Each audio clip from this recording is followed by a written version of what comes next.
just got here. I haven't had a chance to look around yet, but I think that's the object directly in front of me, buried in a vast pit. It must have struck with terrific force, because the ground is covered with splinters of a tree. It must have struck on its way down. What I can see of the object doesn't look much like a meteor, at least not any of the meteors I've ever seen. It looks more like a huge cylinder. Oh my God.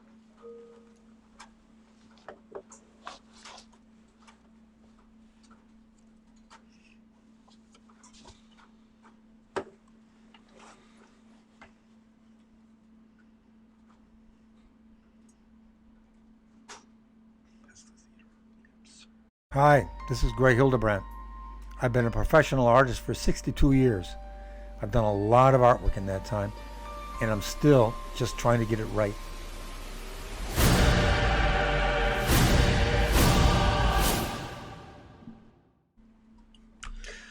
Hello! Greetings and hallucinations. Yes.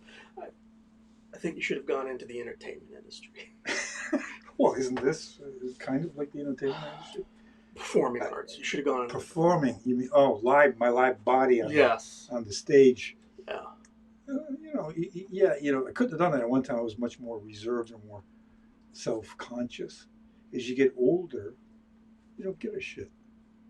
So I could get out there on the stage and just, because you don't should care. do it now. You do it. I think we're doing it right now. I tried to do a little bit of the countdown. Yeah. We had one person chiming in, listening to the whole thing. Right as soon as I came on, then you went into your monologue. Yes. Well, it's the theater of the absurd. It is the sort theater of the absurd. Right? That's yes. What it is.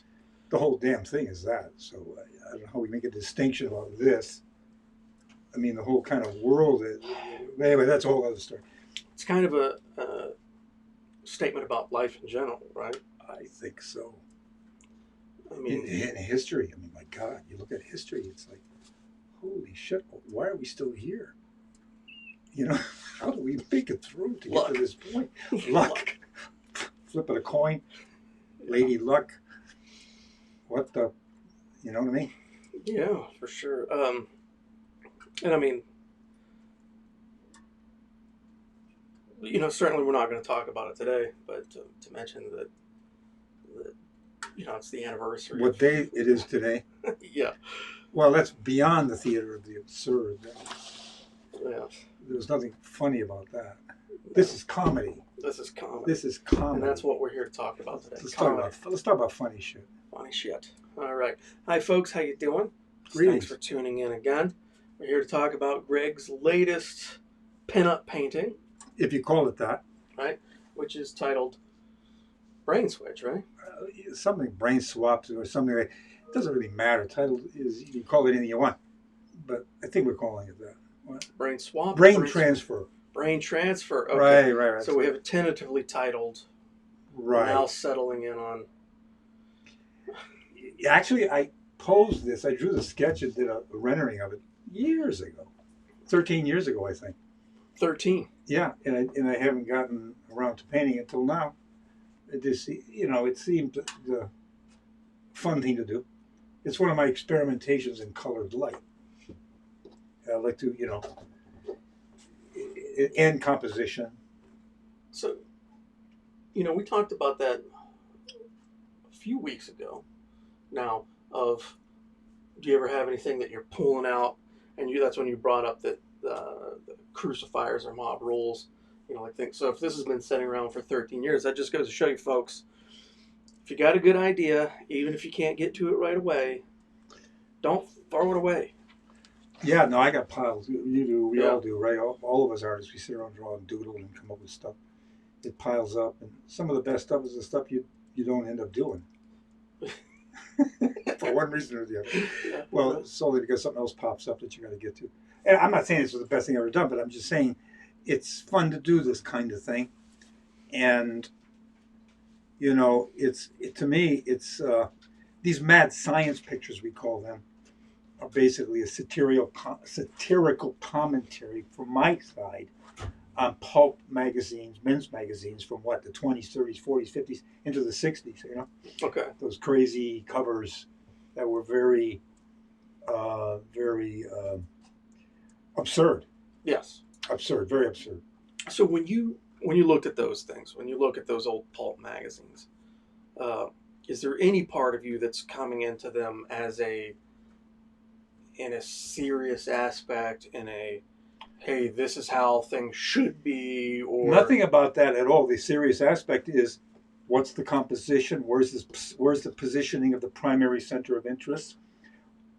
How am I telling this story? What do I want in the picture? What's actually going on?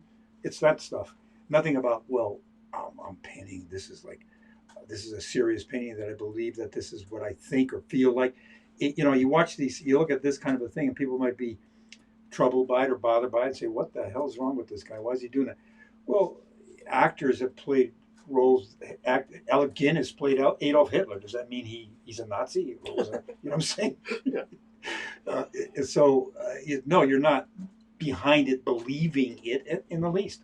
Yeah, it's a excursion, like I say, in color, in composition. That's every painting I do is that. now. So have you had anybody make comments like that to you about your? Negative about this stuff? No. I find it interesting that it hasn't happened in this day and age. That people are criticizing and throwing things around, and I find it. I remember I was doing one talk. I think it was at the New York Comic Con or just San Diego Comic Con. I was giving a talk about this kind of my pinup stuff, and a woman in the back said, the first time I heard it, she said, "I really appreciate the humor of your pinup art." And that's the first time that somebody actually verbally said that out loud. Yeah. And I said, yeah, finally somebody got it. That's what it's all about to me. Most of it is satire. Yeah. Most of it is satire. Yeah. And, it's we've talked about that before with your pinup work, as opposed to a good deal of other pinup art, or the pinup grades or whatever. That there's a full illustration and a full story. It's obviously there's a nude woman sitting between us right now. It is what it is. Painting of it. Yes, yes. This is not a pipe. Remember the Magritte painting of a pipe. This is not a pipe. Right. That's right. So this is not a woman. This is a painting of a woman. Yes. Threw me off my train. Oh, but I'm sorry. There was very much. It was just a whoopsie shot. Like you were seeing something that perhaps maybe you weren't supposed to be seeing. Yeah, like peekaboo, the panties falling or something. Yeah, like geez. I dropped my groceries, and and obviously there's a certain playful nature to all that stuff. But, most of it was. You went off and you're, whether it's film noir, all of it coming from that place, and when you look at it, it's there's a woman tied to the chair, or strapped down, and you got the guy, and people could see it, like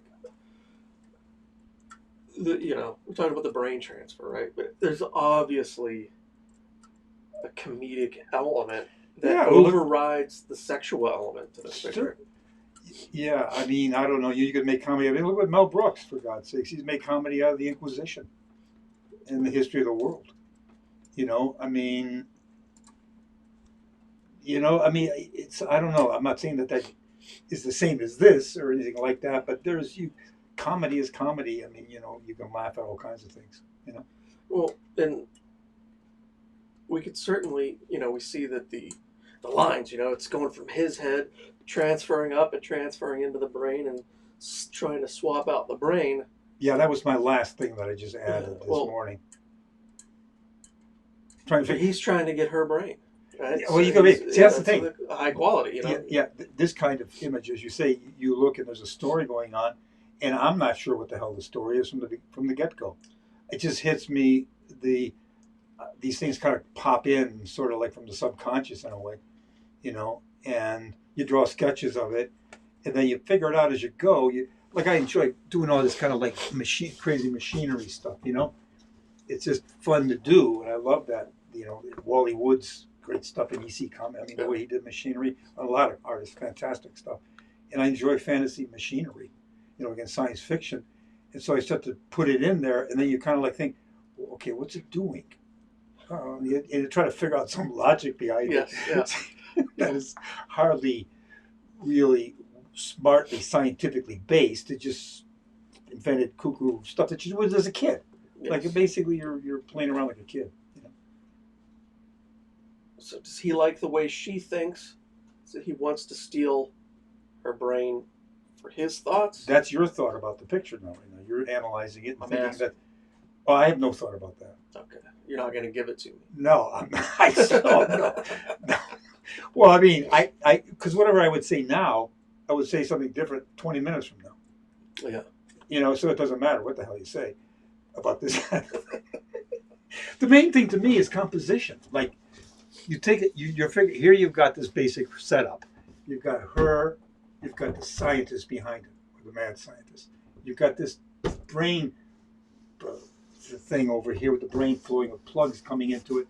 And then you're starting to extend it and draw it. And you draw the steam jet here that releases the pressure from the machine. That's blah, blah, blah, blah. And now, okay, what color is this light inside here? Jean and I talk about green. She loves the green. I love the green. Green. That's going to be green light.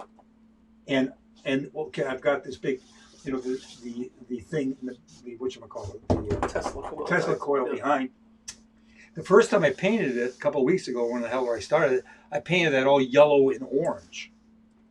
Yeah. I stared. I said, man, that pulls too much attention to the top. That intense warm color. I want to keep the yellows and oranges on her with a yellowy light on all the foreground. So I eliminated that and went to green, blue, and I added this device on her head. And I did the electrical blast because that's not in my original sketch concept. And I added that, and now that you're going to get blue light here, and you're going to get this now magenta-ish, purpley light up in the top. So it came like color composition is mainly keeping the cool colors all up in here, more or less. And then because the red, then I said I'm going to keep the reds low, and I added it's just that's the thinking process. Yeah. And they said, so I'm going to add red. And where the hell is? Oh, it's backlight behind all this. There's red glowing things behind it, what the hell ever it is. And so you're lighting up the red. And you get this reddish, yellow, orange on, you know, rim light on all this stuff back here. Yeah, like this coal furnaces are back there. Yeah. So that's what has to ultimately run this right, stuff. there's coal, definitely. Yeah. And so, I mean, those are the thoughts. So the issues are not only composition, namely the positioning of the objects in the picture. All the different objects got to be placed properly, but you have to have the composition of the shapes of the objects. That's the next thing. What shape do you make all this stuff? How do rectangles and squares and circular shapes fit and provide a pleasing composition? Yeah. Then so you got object placement, object composition. You got color composition, placement of color, yep. And shape composition. You know, yep. All those are the elements that are going through my mind as I'm staring at it. I'll paint, draw it, look at it for 20, 30 minutes, analyzing it, thinking it through, and that's what this is all about for me. Now, but as you're going, right? Do you formulate a story in your head? Yeah, to some degree, yes. You know, you have to, like, what is this here doing? That's why I ended up, like, then I have this device, it's green light coming out of this thing. This thing over here, some sort of I had this pipe going up out of a picture like this one, and I said, no, this has got to be some sort of a plumbing fixture thing. So you got to see the plumbing, and you got to see a dial here so that you can turn it on and off, and there's another dial back here. So that it's some sort of a plumbing is involved with this. So okay, so, you know what I'm saying? Yeah. That's interesting. You're thinking about electricity. So there's plumbing and there's electricity, and fire. Your heat of whatever is like coal or whatever is created. Yeah. You know what I'm saying? Your brain is in all those zones, and you're analyzing all that shit as you're doing the picture. See, that's okay. So now, if I was to do something like this, right, the way my brain would process it, like I would have his backstory and her backstory, yeah, and what everything. Well, you're great at that because you took a bunch of my paintings of these pinups, these mad scientists, and you did create a whole story. Yes, yes, yes. And even the thing that you and I were, working on. Yeah. You see in the sketches, I have all the notes of the psychology. Exactly. That didn't play into the, No, no one other than like you or Gene would see all that, but I get into the psychology where you get into the mechanical engineering. Yeah. Of what is this thing? The mechanics and the science of it. To the imagined science. Yeah. Of it. But I do know character types. Oh yeah, I've done a lot of that myself. Oh yeah, I've written a lot of characters, drawn them, backed them all up, created a whole backstory. Yeah, I've done tons of that. I really have tons of that stuff. But with this kind of thing, well, what is this guy? I like to pose for the mad scientist. Yeah. That what is he? He's an alchemist in the old sense. He's a scientist. He's a mad scientist, which science has always been portrayed that way. Certainly in the past, in science fiction and all that stuff, there's always the mad scientist. Like I watched The Thing from Another World the other day. It was great. Gene and I watched it, the original. Okay. Do you remember? Did you ever see it? I don't think so. It's great. It's fantastically well done. Howard Hawks directed it, and it's really boom. It's moved. The dialogue is. It's really for 1950. I saw it in the theater as a kid. It totally freaked me out. But the scientist in the film, it's 1950, so you're at the height of the whole Cold War situation.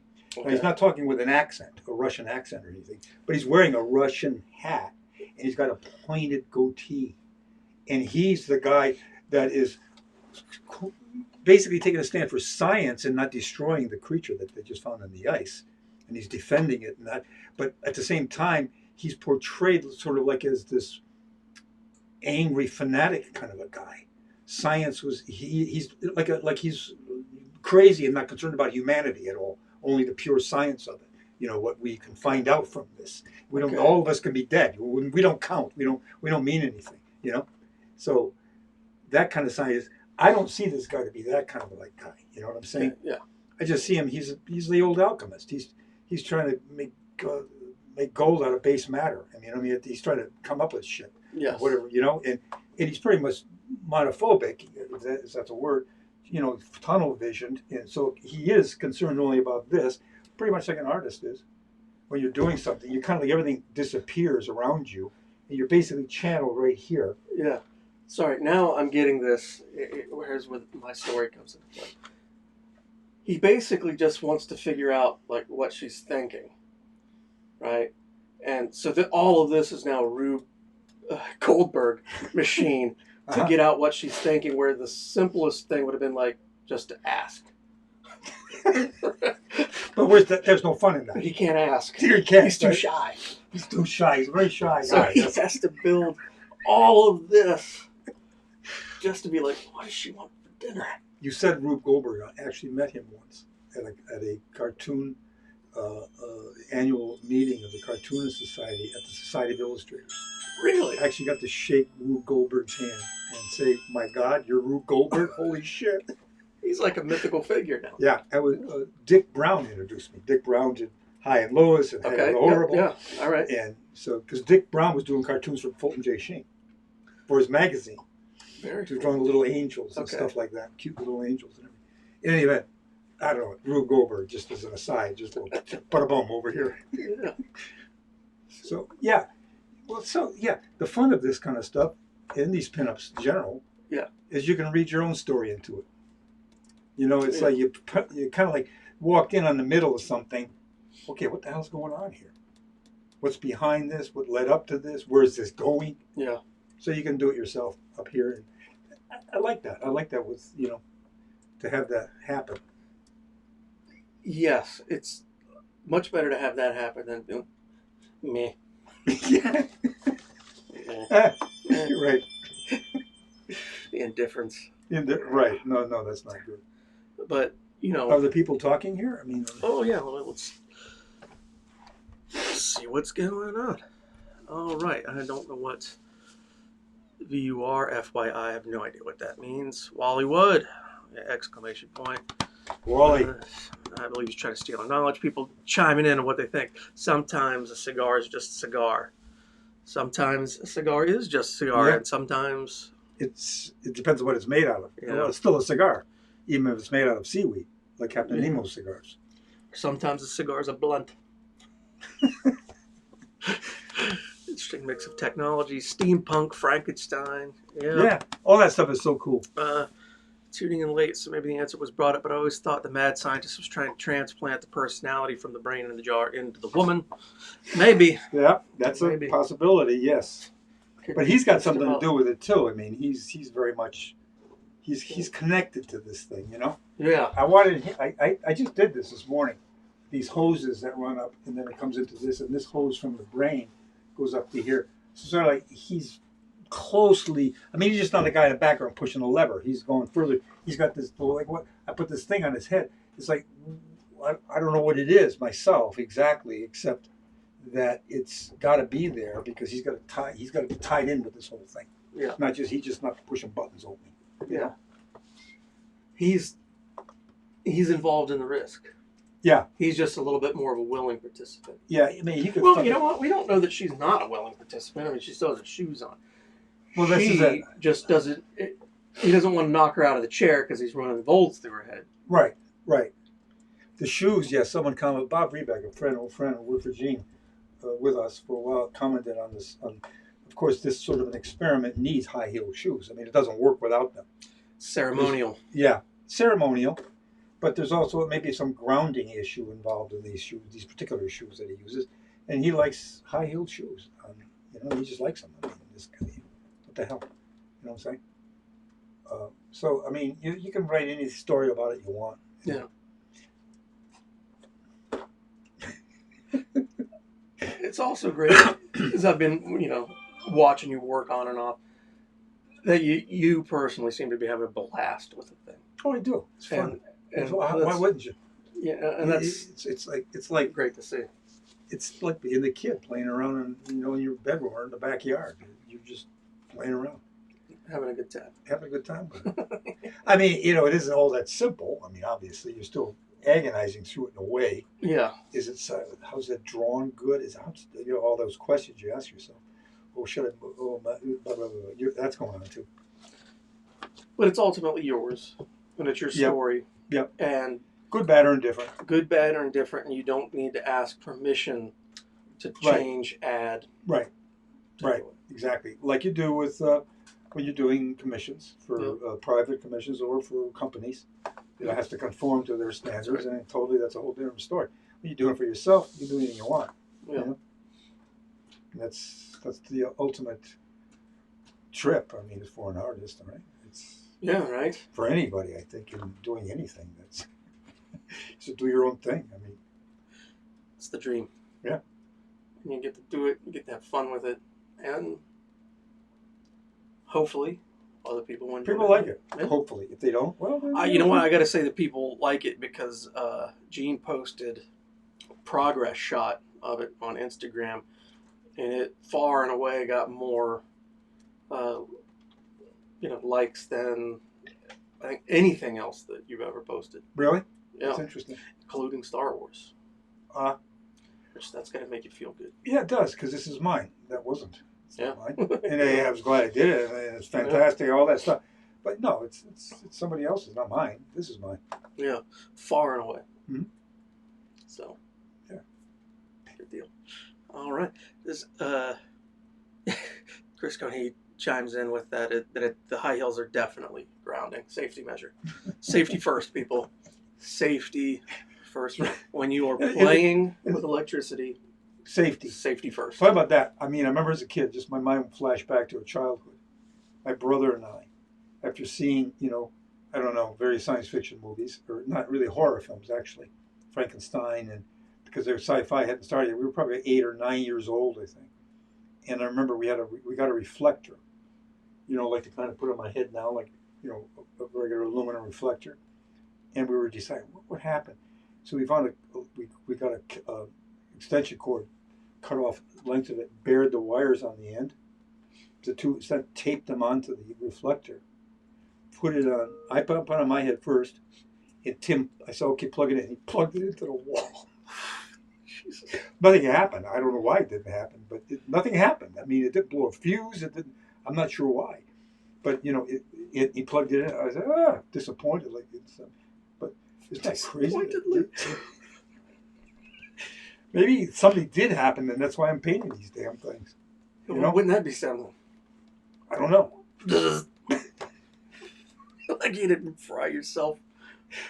You're lucky that Tim didn't fry you. The stupid stuff you do as a kid. Well, we used to make our Superman costumes. Again, about that same age. Yeah. And get on the roof of our parents' house and jump off, hoping that we could fly. Yeah, I used to jump off things, but with a little tiny umbrella. Yeah, I did that too after I saw Pinocchio with Jiminy Cricket going down with the umbrella. Yeah, tried that. It fell down. It gouged into my knee at that trip, and it was just pumping blood out. You could feel that there's wind resistance, but not nearly enough to slow you down. But that playing like that is like what this is. That you're in that same spirit or same mentality. Yeah, they're just going for it. Yeah, just having a ball. God, I can't. I see you now at this age, you guys. 83. Hooking it up in a couple of weeks. 83. Yeah, hooking it up. Oh. Yeah, all right. Let's see if this works now, Keith. Here, you plug it in now. Oh man! All right. Does anybody have any questions for Greg? Questions about pinup? Questions or statements? Anything at all? Please feel free to chime in. Be happy to answer. I see one. Cole C. How do we convince our wives to let us own one of your pinups? Well, sell it to her. Some of them are wife approved. Yes. Some of the pinups, I think have been wife approved. Maybe not all, and it's up to you. It's art. It's like the old man's eyes boggled, overcome by art, and the leg lamp. Yes. It's like that kind of thing. The soft glow of electric sex gleaming in the window. Yes. How would you? Well, it depends on your wife. I can't get into that. You'd have to. Yeah. Perhaps talking to Gene would be. Gene, would be more. I think. I don't know. I don't know what the hell to say about that kind of thing. Truthfully. Yeah. Well, maybe ask. That's the best way to say, hey, can I buy this painting? Or a print of this painting? Well, look you have to tell your wife one thing is it's a painting. It's not a real person. It's not a real person. It's not even a photograph of a real person. It's a painting. There, that's all it is. Yeah. I mean, it's not going to be like Pygmalion. She's not going to come to life. Now that would be something astounding. That would be astounding. Yeah. Stepping out of the... Well, that's like... maybe that's the other part of the story. Maybe she was a painting, and he's giving the painting brains. He's not sucking out her brains. He's giving her brains. Real brains. And bringing her to life. Like the... Dabbling in watercolors, Eddie? She's married to Roger Rabbit. Betty Boo. What a lucky Goyle. It's one of my favorite movies of all time. Who Framed Roger Rabbit? We just watched it again last week. It's better than ever. It looks better than ever. It really does. It's a brilliant movie. That's incredible. Shaving a haircut. No tune can resist it. 2 bits. Better to ask forgiveness after placing the order. With a piece of art, I don't know that I would agree with asking forgiveness after the fact. Alexandra Adams, where are the males? Well, here's one. Yeah. Or you mean a pinup male? I've done, my God, how many superheroes have I painted? They're basically naked. Because we use models, I still use models, bodybuilders. Guys are wearing a G-string, basically. And then I just paint the skin the color of the costume. So that's... Look at Boris Vallejo. He paints men all the time. Yeah, totally. Yeah. And so, but I'm saying I do too. So it's not, It's just never in the chair naked. Getting electrocuted. No. but that's a whole other thing. You gotta have fun. I have no problem with anybody wanting to do that, but Not for you. You have to have fun yourself. Yeah, right. And now we're getting into questionable territory. yeah, and for me, it's not a sexuality thing, right? Because even as you've described this, it's not about the sexuality thing. The male form to me is just not that appealing. Now, maybe that is a sexual thing that's in my own brain, but it just doesn't look as flowy. Yeah, no, it doesn't have all the curves in it. There's nothing like a dame, nothing. And we just watched South Pacific the other day too. Fantastic movie, and that whole song. Yeah, that's a normal, straight guy thing. I mean, Yeah. So even though you're not looking at this in a as a turn on capacity, like, ooh, I'm painting this to turn not there. I guess everything does run back to that animal instinct of what you do find appealing. Yeah, I suppose it does. And that's fine and dandy. As long as you don't hurt anybody, you don't hurt yourself. I mean, what the hell? It's fantastic. I mean, this kind of art has been around for centuries. Nude figures put in different contexts. People would say yes, but it's probably the context. I mean, look at Michelangelo. Go look at the Sistine ceiling. You tell me that some of those poses, and I won't even say, go look at the one where Eve is kneeling in front of Adam. And tell me what you think might have been going on in that picture. It's entirely probable and possible. Yes. And so, shit. I mean, it's like as old as human race is. Yeah. What the hell? What's all that stuff going on the screen there? We are now getting a zillion notifications from patch.com on our screen that is now blocking all of our comments. So can you get rid of that? Yeah, we need to turn off patch notifications. What's blocking your comments? All these patch, whatever that is. Whatever you the patch.com notifications that come up on the side of the operating system. There's Gene. Hello. There was a woman. Happy New Year, everyone. Alexandra Adams asked, no, not Alexandra. One of the guys asked, how do you sell this to your wives? How do I, what I mean? If you wanted to buy How do you convince your wife to? Oh, how do you convince your wife? I don't know. See? Depends on your wife, I guess. I don't know your wife. You could try, honey, wouldn't you rather have it hanging on the wall than me chasing it live? You could try that. There you go. It might work. That's a good one. It might head you to divorce court also, which is yeah. probably a lousy thought. Lousy. But honestly, I really don't know. I wish I could answer that for you. So where are you getting blocked and why? Not anymore. No, how notifications come up on the side of your screen? Yeah. All of a sudden, a zillion notifications came up, like they just came through. Yeah. And I just got rid of them all, so we're all good. Ha ha ha! I am the mom. Yes, that's my mom. It's your mom? Yeah. Oh my God! Oh my Hey, God! Mom. That's your mom. Got a lot going on. That's a whole other story, I guess. Yes. So I have my mom watching me talk through it. So hey, if my mom can watch and have no problem with it, folks, neither would your wife. Yeah, my mother had no problem. I mean, I went to a brief stay in art school for 6 months, and I went to the life class, and I bring the life drawings home, and she would show them to her garden club.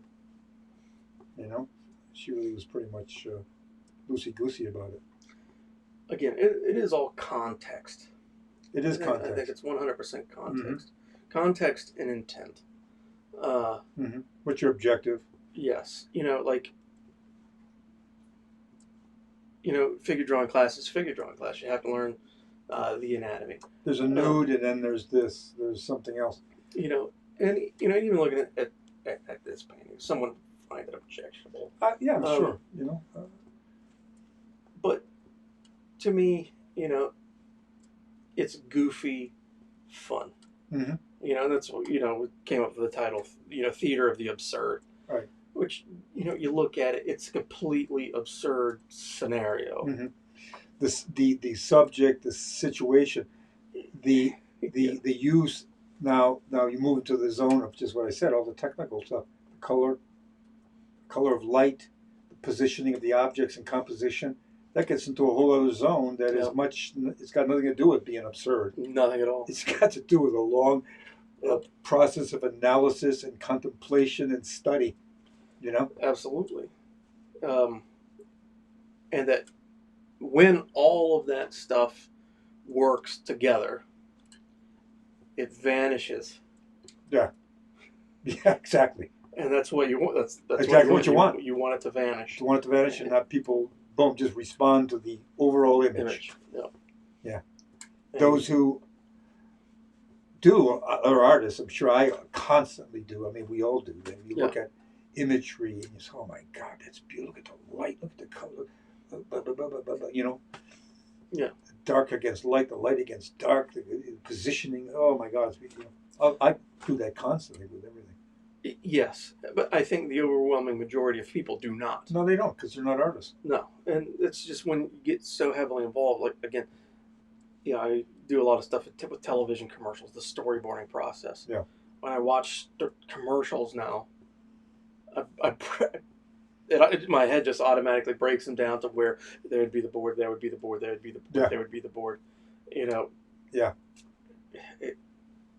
I don't know why it does it. I'm not doing it to let me analyze this television commercial. It just does it. Yeah, right, automatically. Yeah, and I guess that's a little bit more. It's a little bit more entertaining than watching the commercial for what it is. Primarily rubbish. But yeah, all that stuff, all the years of study, all the years of practical application that go into something as, let's face it, it's a very absurd image. It's a very absurd image. And that's and it's risky to do. Yeah. On all levels. There's a risk about it, which for me has always been part of what the draw is in terms of, painting and drawing and creating anything. Yeah. Is that there's a risk involved. You're never certain it's ever going to come off, or it's going to work, or anybody will like it, or you're going to, there's, you're jumping into the white space most of the time and trying to figure it out as you go. Even though you're actually relying on a baggage of information you've gathered over the years, but still you're always leaping into the new, to the white space. Yeah. There's nothing there. Yeah.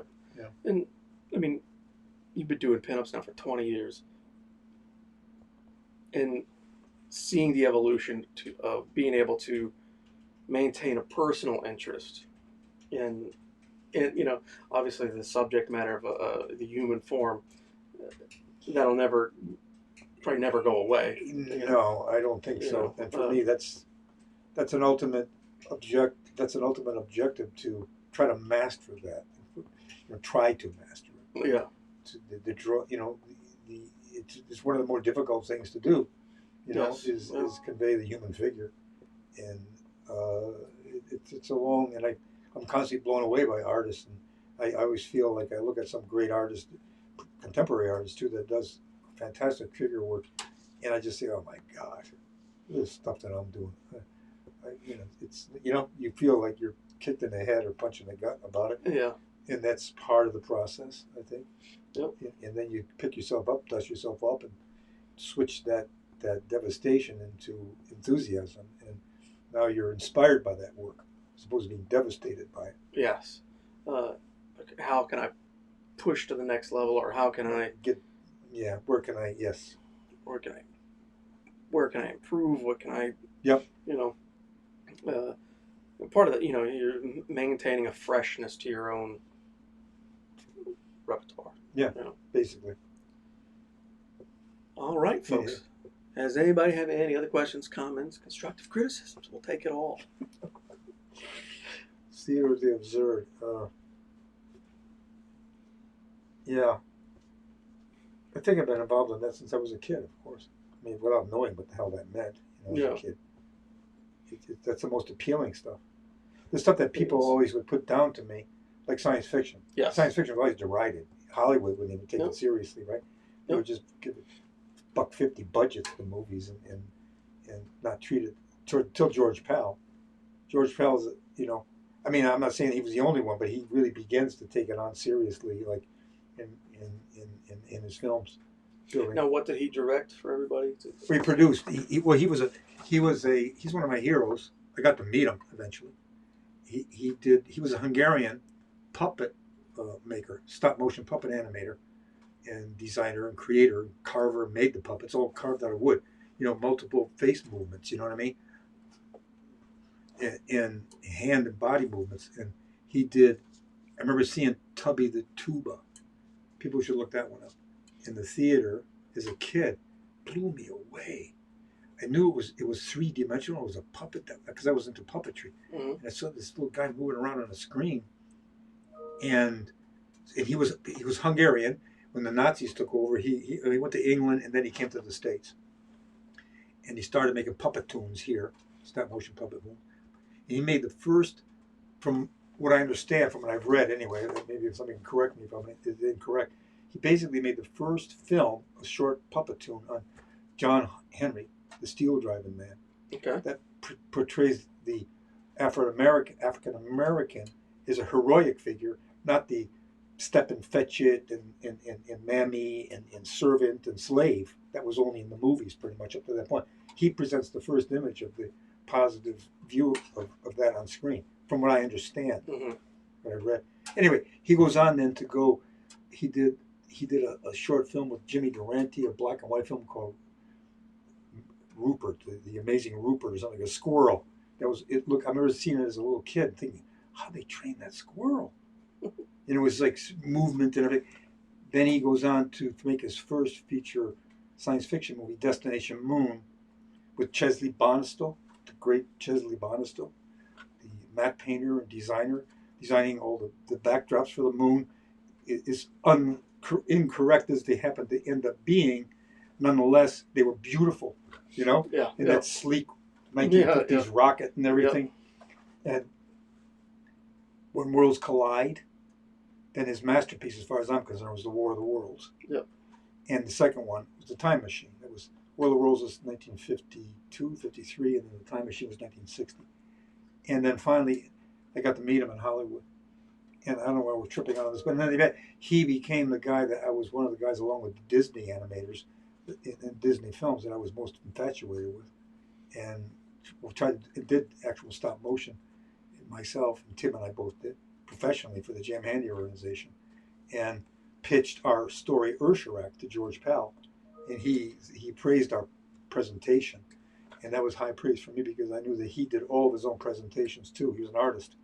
When he ever pitched a film like The Time Machine, he would do all his own sketches and everything, and then get the backing for it. And he started he was working on a script at the time and a book on the life of Hieronymus Bosch. Okay. Which was like, you talk about phantasmagorical, absurd, to some people, imagery. Yep. And the Garden of Earthly Delights. Yes, incredible. And he was working on a film, and he wanted to know if Tim and I would be involved with him on it, illustrating the book and working on paintings for the movie. And then, sadly, he passed away. So it obviously never made it off the ground. But my God, it was incredible. Get some water. Anyway, but all that sci-fi stuff was always looked at as crap to most people. And back in Detroit, in Michigan, when I used to be totally into space and space travel and all that stuff, and people would look at you like I'm talking in the 1940s and 1950s, like you were nuts. Yeah. That you were crazy. You'll never get off the Earth. I mean, this is impossible. This is impossible. Yeah. 10 years later. Boom. And I know that's a controversial subject too. There are people who are anti-space, putting all the money into space travel, and pro-space travel, and I'm not one that says I'm not negative about it in the least. I think I'm very pro-space travel. Totally. I mean, just it's a whole yes. I mean, we could have a whole. We got a whole thing. That's a whole separate issue. Absurd. I mean, you know what I mean. It gets into the theater of the absurd also. It does, but you have to have people that believe in that, that are fascinated by what is first appearance absurd, to make it a reality. No, absolutely, and that's science fiction's always done that. Yep. Jules Verne, H.G. Wells. You know, I mean, the stuff that they would talk about becomes a reality. I mean, it's incredible. But I think that stuff's not a prediction. It's not a prediction in the sense that, you know, they dream this stuff up, but then they inspire the imaginations of the people consuming That's exactly the work. Exactly. And you have brains out there that are capable of saying, well, I could actually make that happen. Yep. You know, so you have to have the dreamers first. Imagination is more important than knowledge, Mr. Einstein said. Yeah. So the imagination precedes knowledge. Yes, absolutely. You have to have that, and then out of that comes reality. Yeah, and I mean, the things that he was pushing Einstein talking about, relativity, time travel, and all that stuff that still hasn't come to fruition, but they're now starting to be able to piece it all together to where at one point it might absolutely become feasible. I mean, of course, people say, oh, that's impossible, it's crazy.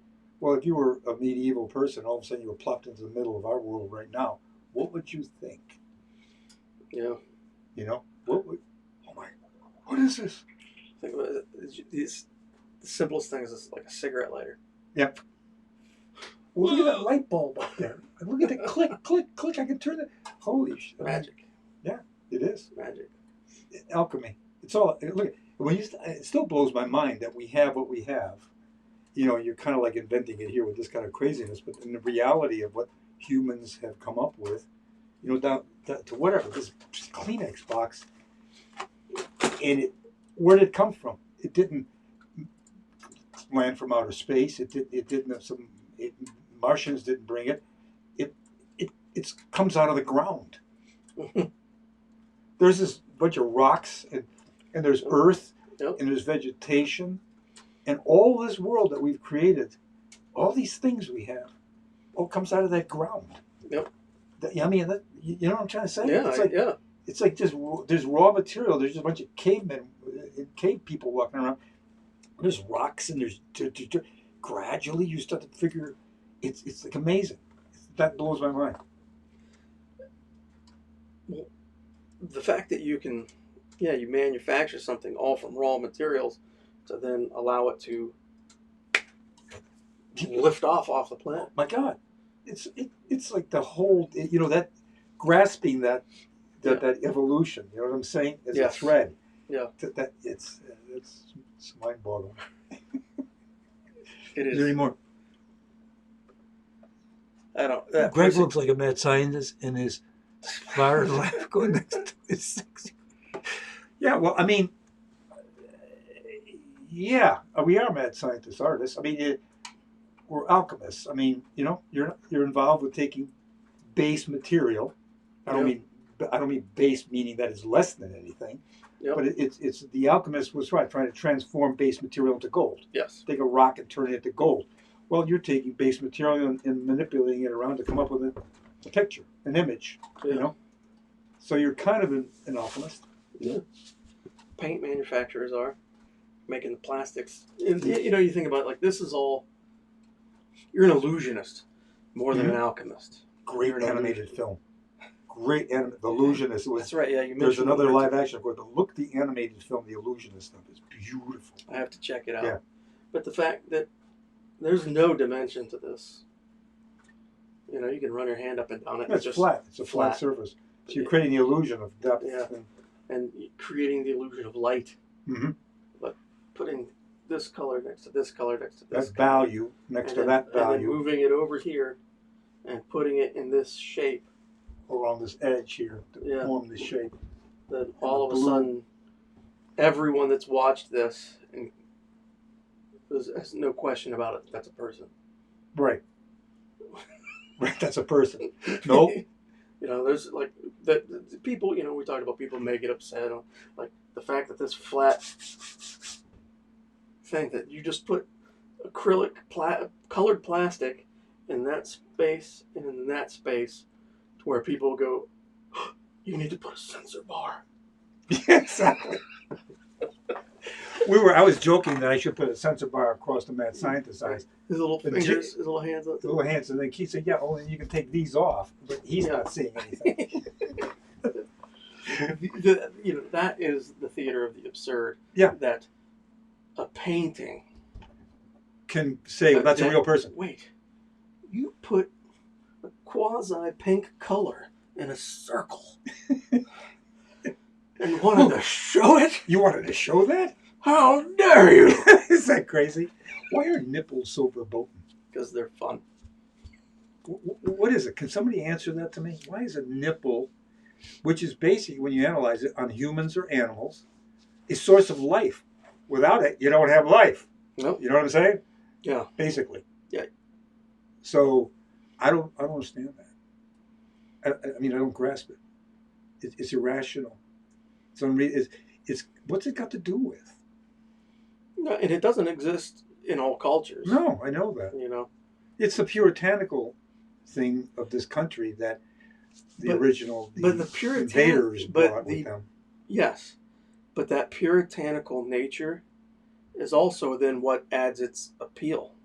Right. It's the yin of the yang or the yang of the yin. Or what the hell is it? Something like that. Yeah, because if there wasn't that, well, yes, hands-off kind of approach, the unity of opposites, like yes. in the what the hell? Why is it escaping me? That the great logo of the Confucius logo of the yin and the yang, the two, the yin and the yang, the yin and yang. What am I talking about? I just said it. For Christ's sake.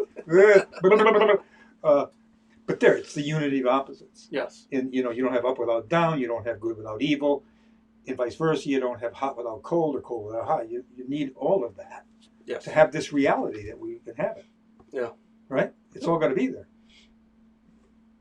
So, and besides, if without that, you don't have drama. You don't have art in a sense. Yeah. Right. You certainly don't have stories. You don't have epics. You don't have film. I mean, you need the good and the bad and the ugly. No, but I don't think that you need it for life to exist. You need it for entertainment. Yeah. Well, I mean, no, you need hot and cold, don't you? Yeah. Hot and cold is a necessity. Yeah. But good and evil. Oh, that's it. Yeah, that moves into the moral realm. Yeah. Yeah, like. Well, I'm saying, no, you don't need that. No, but you do all the other stuff we don't need. It's here. The hot and the cold is here.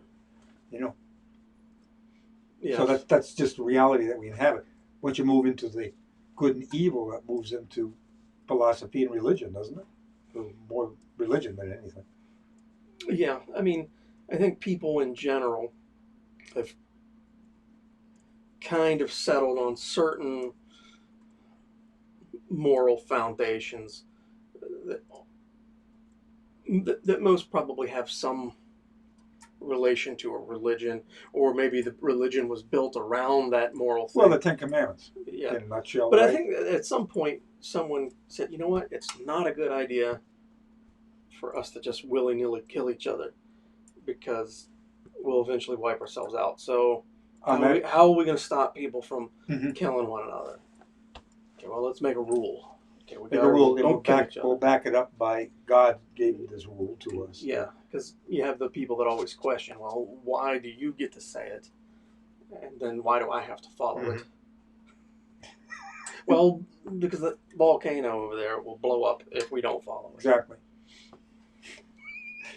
Which is this part of the theater of the absurd? It most certainly like it is, I think. Some people might disagree with that, but I mean... Oh, that's a good question. Has Greg ever censored his work, or does he simply not budge on principle?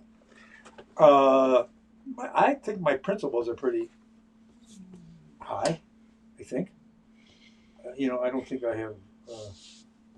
Have you... Okay, well, I'm going to ask you the same question in a slightly different way.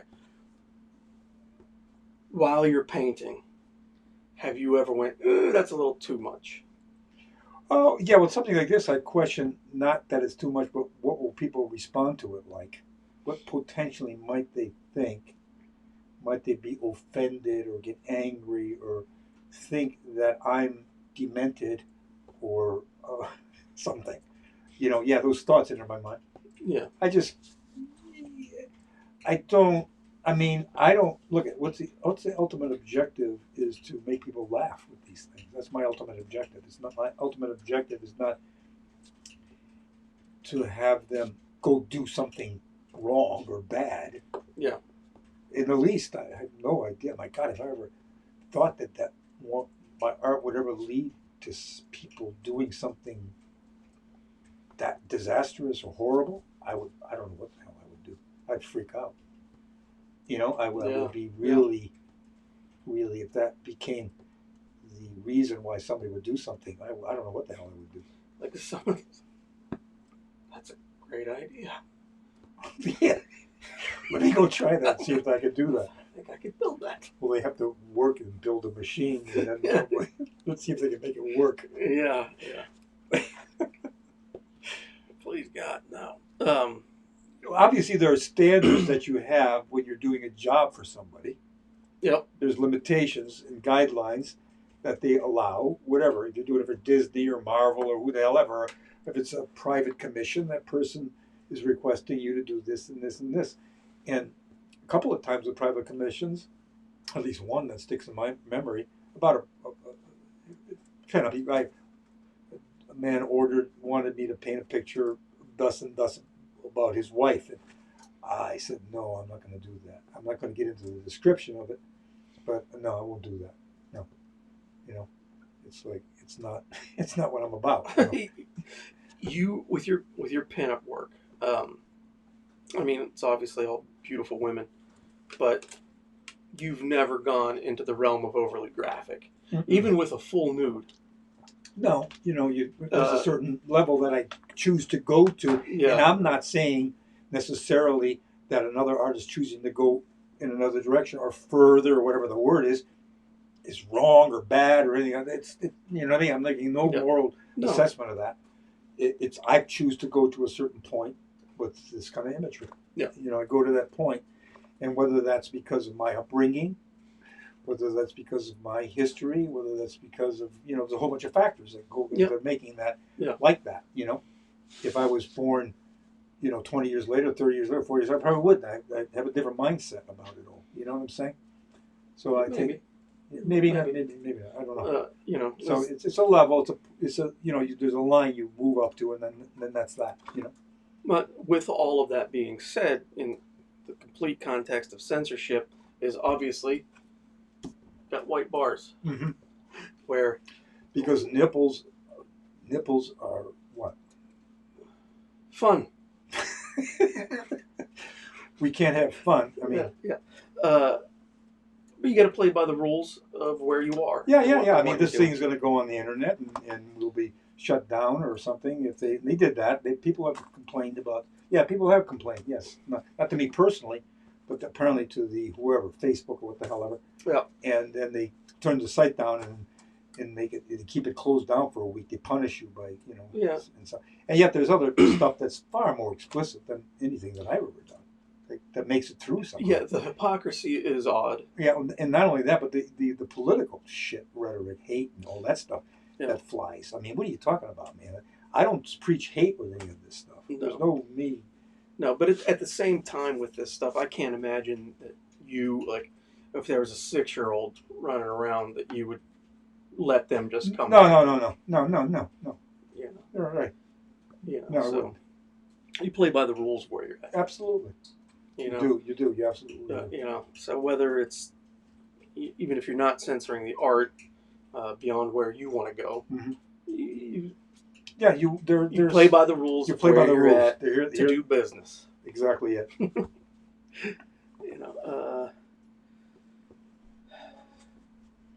I like Magritte's. This is not a pipe for reasons along those lines about alchemy you guys are talking about. That's right. What's that? Sorry. I like painting? Yes. Rene Magritte, my favorite surrealist painter. No two ways about it. Yeah. He had humor. Yes. That's why I love this stuff. For many reasons. Beyond that, your brain went to another space. And, you talk about pulling you into an image that creates stories. What the hell's going on? But there was a humor to a lot of it, too, that I liked. Like that. This is not a pipe. There's a humor to that. What's he saying? Yes. Yeah. Yeah. I mean, I think in an art historical context, people would, well, he's being stupid. Yeah. I think a lot of people give artists way too much credit, of this high-minded thought process Yeah, I know. behind the work. Yeah. They're serious. Mm-hmm. Well, that was always the thing that cracked me up in the 50s with the abstract expressionists in New York, and every time you'd see photos of these guys sitting in their big giant studios, their lofts downtown in Soho, then they're always black and white, and they'd always be sitting like this, and it would be this fluorescent overhead light that would, that depressing fluorescent light coming down, and they'd be sitting staring at the camera. Nobody ever was smiling, laughing, happy. Well, look at what they led to. I mean, who the fuck was it excuse my English, that was painting the big squares of color, big here a color, there a color. And gradually those paintings kept getting darker and darker till single colors. Finally, the final painting he decreed, and most of these guys in the city decreed, that the perfect painting was a black square. And then this particular artist committed suicide. I always visualize that, and I'm not sure if it happened that way, but that black square painting would have red blasted across it. That would make it, but I don't think that happened that way. But nonetheless, here's talk about the theater of the absurd. Here's how it would happen. My God, you've done it! I could get no higher. Boom! You ruined it. No, can you imagine? There was a whole period in art that everybody lauded and applauded and screamed and went nuts over it. I think they still are to some degree. That the perfect painting was a black square. Look at the negative nihilism, the subject matter they decreed was for the ignorant. That was subject matter became something that was only for the ignorant. You were, you know what I mean? You had to talk down to people. Those stupid people demanded subject matter. But us, high intellects, yes, we don't need that anymore. We don't need that. And the human figure became anathema to interpret. It's because it's really hard to do. That's because they couldn't do it. That's why. It's really hard to do. It's extremely difficult to do. Anyway, but that's a whole other side. Talk about the theater of the absurd. That whole period then, to me, you couldn't get more absurd in art, No. Maybe it could, but I'm saying to me, it was the initial guys that were doing it to escape from the rigors of the academies. I got the whole history. I'm totally with it. Yep. Totally and again, I am not opposed to abstract art in terms of the texturing and we had a friend, Brian. His stuff is beautiful. I would go nuts over areas. He would do these texture drips and take out in the rain, and he would do all kinds of stuff. But it wasn't a black painting. It was thought out, carefully worked at, thought through, magnificent in terms of its juxtaposition of shapes that would happen naturally.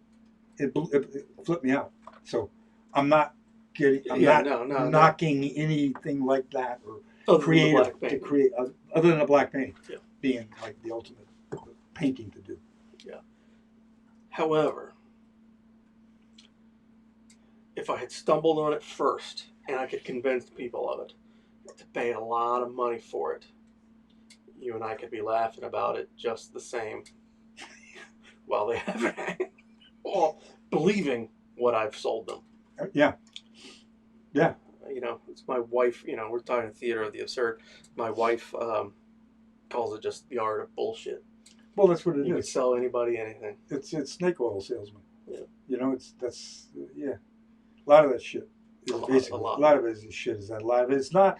A lot of it's just pure. It's the ineptitude making. There used to be a show, early television, of Racket Squad. It would Reed Hadley, Captain Braddock, Racket Squad, and at the end they show you a racket. You know what I mean? A con job. And at the end of it, you'd cut to Reed Hadley as Captain Braddock. Remember, there's always somebody willing to slap you on the back of one hand and pick your pocket with the other. That's kind of like what that's about. Yeah. Racket squad. Well, again, people would say you're pulling a racket off here too. You know what I mean? What the hell is this? Why is this? Why are you knocking that, the theater of the absurd of the black square painting, and saying that subject matter is better? I don't know if it's better, but it takes more craftsmanship to do that. That's all I'm talking about. Is craftsmanship, knowing perspective and anatomy and color and design and composition. Yep. All the craft, you know. Yes. Again, all of the technical capabilities. Yeah, I think there's a value to that. I think, right? I mean, without it, what the hell are we? Yeah.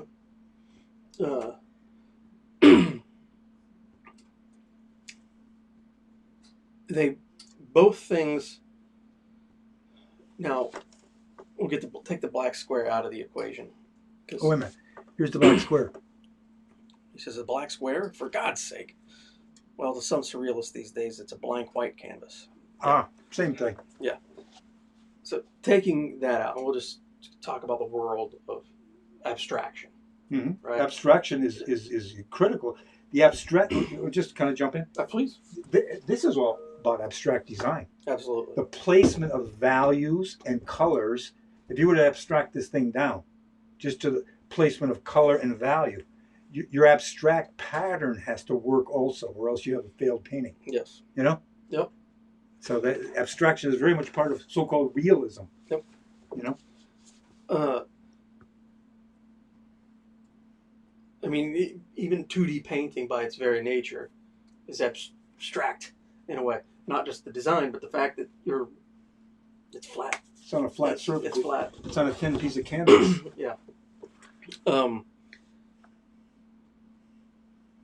But both have their place in the world. Well, totally. Both can coexist. Absolutely. Again, it's you and I have been talking about this now for the last year. I've been doing it. It always pops up of it has to be this or that. Yeah. We get into these binary conversations of right. If I like this, I can't like that. Right. If I like this music, I can't like that music.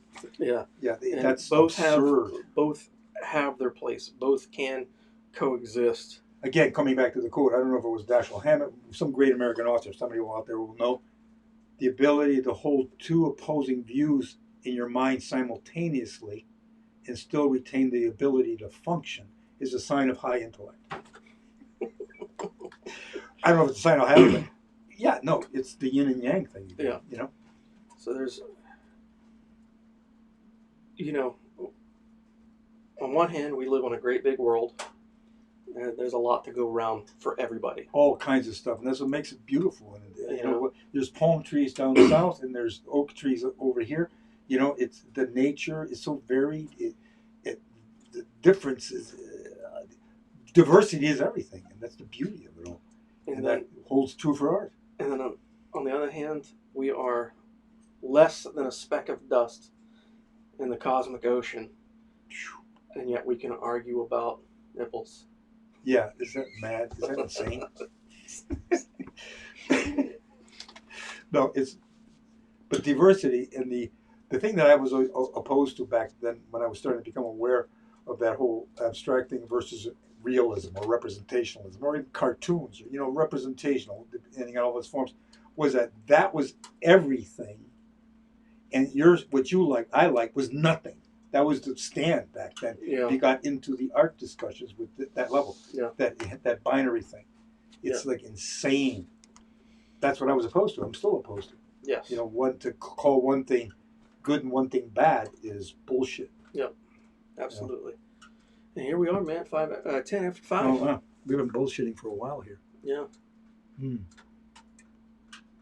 other comments? Nope, not since North Freeze Black Square. All right, folks. So we're going to black out the screen right now. Yeah, and that might be the perfect podcast or live stream, is the black rectangle with nothing. Nothing. Well, no, that's not perfect because it's not a square. It's got to be a square. Oh, damn it. It's rectangular. That shows too much thought. In square. It's got to be square. It's gotta be square. All right. All right, folks. Thank you for tuning in. We appreciate it as we do every single week. Yes, we do. If you want to see more of Greg's art, to view or purchase, go to www.spiderwebart.com.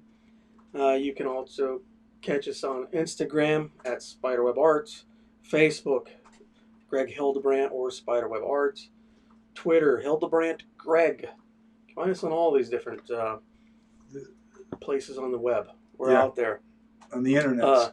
Someone, I think it was my mom, again, asked about Pen Up with a Harley. One does exist. I'll send you the link later. Yes. Can't remember the name of that one off the top of my I head. think there's 2 with a Harley. Yeah. 2. One of them is the Blue Swallow, that famous motel in New Mexico. Yeah, and then there's the one in front of the dealership. Right? In front of the Harley dealership here in Jersey. Yeah. Mm-hmm. So there are 2. But anyway, thank you, folks. Stop by the website for all of your Hildebrandt goods. Adios.